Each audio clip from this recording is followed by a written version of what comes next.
जोहार नमस्कार। मैं एम एस सर की पाठशाला में हजारों बागों की नगरी से तहे दिल से स्वागत करता हूँ। तुम सिंह बनो, शासन की क्यों चिंता करते हो? तुम सिंह बनो, शासन की क्यों चिंता करते हो? तुम जहाँ बैठोगे वही तुम्हारा शासन होगा, वही तुम्हारा शासन होगा। लेकिन इसके लिए परिश्रम करना होगा। मैं तैयार हूँ, मैं करने जा रहा हूँ। अगर आप तैयार हो तो जल्दी से शुरू हो जाइए और मेरे चैनल को सब्सक्राइब कीजिए। क्लास 9 प्रश्नावली 7.2 प्रश्न संख्या 6 क्या बोलता है कि ABC एक समद्विबाहु त्रिभुज है। ध्यान से देखिए, ABC एक समद्विबाहु त्रिभुज है जिसमें AB और AC बराबर है। AB और AC बराबर है। भुजा BA, अरे देखते हैं BA कहाँ है, तो BA बिंदु D तक इस प्रकार बढ़ाई गई है। D तक पहुंच गया कि AD और AB बराबर हो जाता है। AD और AB बराबर हो जाता है। दर्शाइए कि हमारा एंगल BCD एक समकोण त्रिभुज है। इसको दर्शाने के लिए कई तरीके हैं।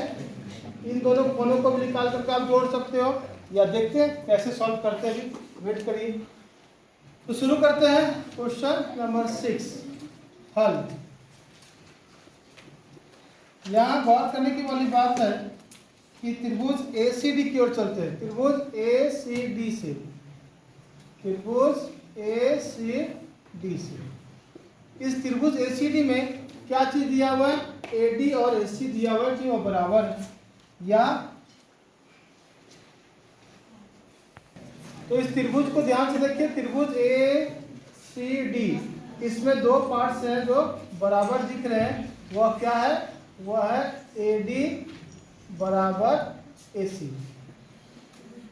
यहाँ प्रश्न के अनुसार हम लोग इसको लिख सकते हैं, या पिक्चर के अनुसार दिया है। और कल या हम लोग पढ़ चुके हैं कि चूंकि समद्विबाहु त्रिभुज की बराबर, समद्विबाहु त्रिभुज की बराबर भुजाओं के सम्मुख कोण बराबर होते हैं।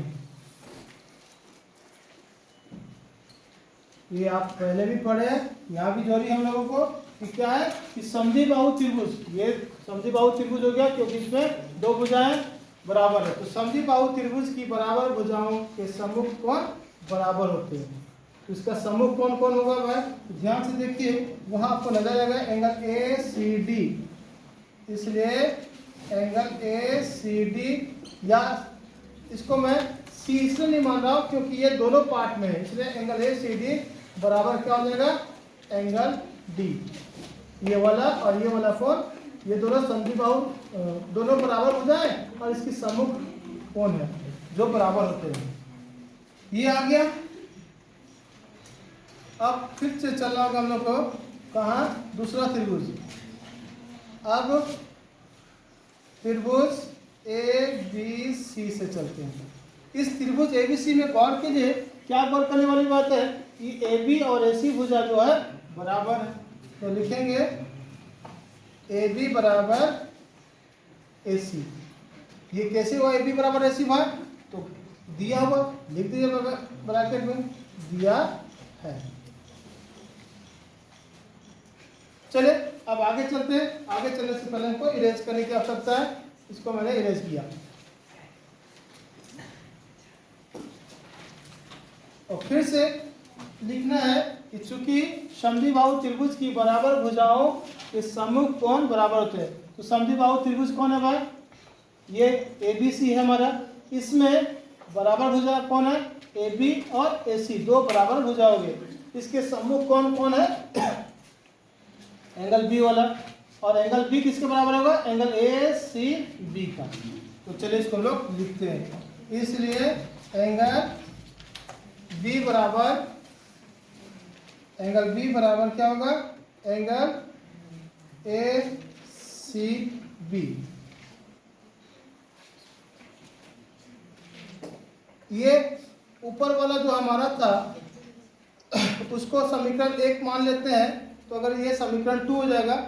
ऊपर समीकरण 1 क्या था उसको हम देखिए लिखते हैं, एंगल डी हमारा था और एंगल डी में लिखा था मैंने angle A C D, angle A C D, जिसको आप मान लेंगे ऊपर समीकरण 1, नीचे हो जाएगा ये वाली पार्ट समीकरण 2।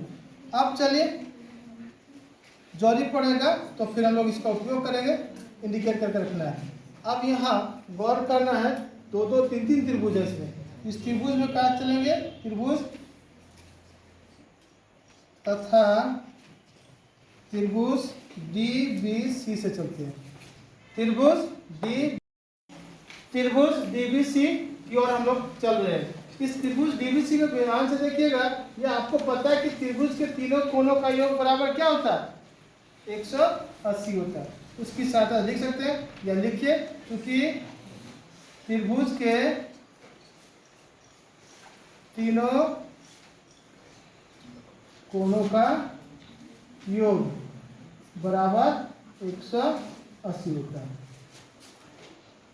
अब तीन कौन कौन है भाई, तो एक है हमारा एंगल बी प्लस एक है angle D plus angle C नहीं लिखेंगे, एंगल सी क्योंकि 2 बराबर भागों में बटा हुआ है, इसके जगह पे हम लोग लिखेंगे angle B C D, angle B C D बराबर 180 डिग्री।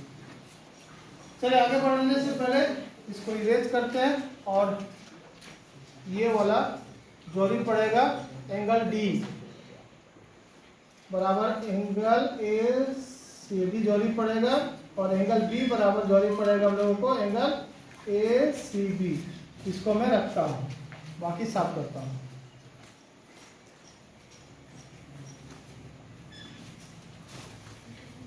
तो हो गया साफ।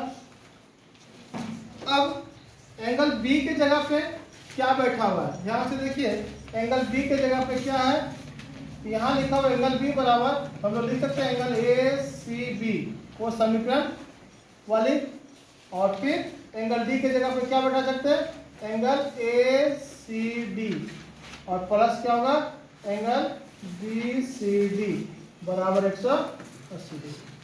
अब क्या आपको ऐसा है जो समान हो सकता है, बराबर हो सकता है, तो हो सकता है, गौर से देखिए, एंगल ए सी बी क्यों चलिए, angle A C B plus angle A C D, तो क्या हो जाएगा, ये वाली पार्ट्स जुटेगा तो क्या हो जाएगा, यहाँ आ जाएगा एंगल बी सी डी, मतलब सर इधर वाली एंगल और इधर वाली एंगल दोनों को जोड़ेंगे तो ये वाली एंगल आएगा ना, वही मैंने लिखा, इन दोनों का कुल योग किया, angle B C D plus angle B C D बराबर कितना 180।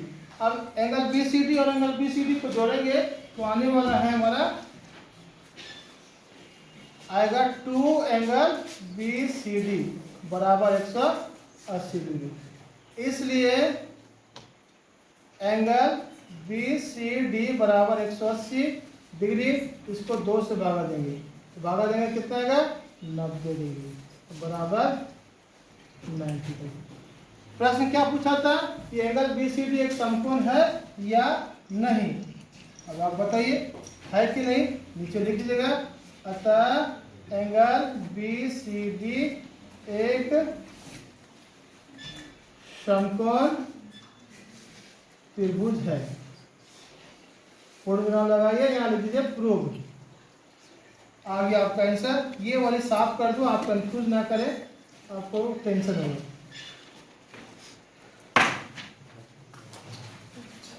चलिए उम्मीद करते हैं कि आपको समझ में आ गया होगा। समझ में ना आया हो तो कोई दिक्कत नहीं, घबराइएगा नहीं, क्योंकि हतोत्साहित होकर के बैठने से अच्छा है कि एक बार कमेंट करके फिर से बोलिए, फिर से मैं आपको समझा दूँगा। मिलते हैं नेक्स्ट वीडियो में। बस अंतिम में आपको ध्यान रखना है कि अगर आप अभी तक मेरे चैनल को सब्सक्राइब ना किया हो तो ज़रूर कर लेंगे, और सब्सक्राइब किए करने के बाद बेल आइकन को दबाना ना भूलेंगे। धन्यवाद।